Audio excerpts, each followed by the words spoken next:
Hi நண்பர்களே! நம்ம இப்போ என்ன பண்ண போறோம்னு பார்த்தோம்னா, செட்டிநாடு ஸ்டைல்ல வாழைக்காய் கறி குழம்பு தாங்க செய்ய போறோம். அதுக்கு அடுப்புல ஒரு பாத்திரம் வச்சுட்டு கொஞ்சமா ஆயில் ஊத்திக்கோங்க. ஆயில் ஊத்திட்டு சீரகம், சோம்பு, மிளகு 1/2 ஸ்பூன் சேர்த்துக்கலாம். 3 கிராம்பு, ஒரு 3 பீஸ் பட்டை, கொஞ்சமா இஞ்சி, வெள்ளைப்பூடு இதெல்லாம் சேர்த்துக்கோங்க. சேர்த்துட்டு அந்த எண்ணெயிலே நல்லா வதக்கிக்கோங்க.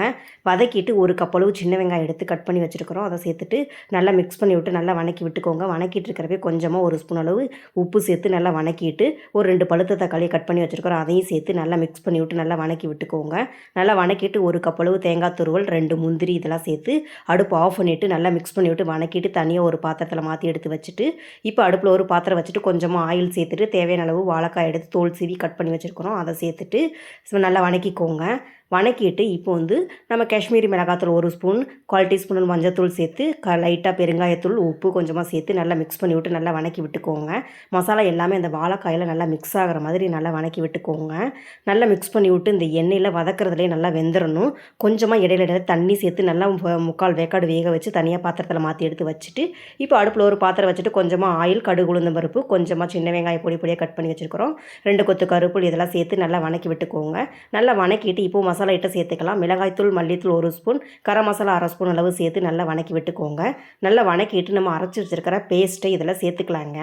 சேர்த்துட்டு நம்ம தேவையான அளவு தண்ணியும் சேர்த்துக்கோங்க. தண்ணி சேர்த்துட்டு தேவையான அளவு உப்பு சேர்த்து நல்லா மிக்ஸ் பண்ணி விட்டு லைட்டாக கொதி வந்தவொடனே நம்ம வதக்கி வச்சுருக்கிற வாழைக்காயை சேர்த்து நல்லா மிக்ஸ் பண்ணி விட்டுக்கோங்க.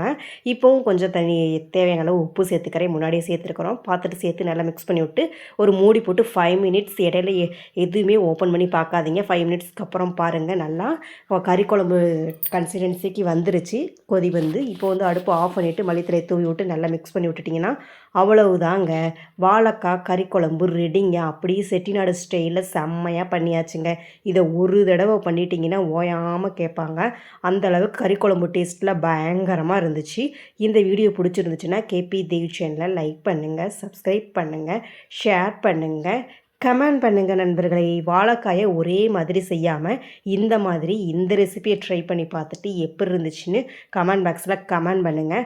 வாழைக்காய் பிடிக்காதவங்க கூட இந்த மாதிரி இந்த ரெசிபியை ட்ரை பண்ணி கொடுங்க, விரும்பி சாப்பிடுவாங்க. அடிக்கடி கேட்பாங்க. நீங்கள் ஒரு தடவை செஞ்சிட்டிங்கன்னா அடிக்கடி கேட்பாங்க. அந்தளவுக்கு டேஸ்ட்டு சூப்பராக அப்படியே கறி டேஸ்ட்டில் இருந்துச்சு. இது செட்டிநாடு ஸ்டைலில் செம்மையாக பண்ணியாச்சு. நீங்களும் உங்கள் வீட்டில் இது மாதிரி ட்ரை பண்ணி பார்த்துட்டு எப்படி இருந்துச்சுன்னு கமெண்ட் பாக்ஸில் கமெண்ட் பண்ணுங்கள். வீடியோ பிடிச்சிருந்துச்சு சப்போர்ட் பண்ணுங்கள். இனி என்ன வெயிட் பண்ணுறீங்க? இந்த ரெசிபியை ட்ரை பண்ணி தான் பாருங்களேன். பாய்.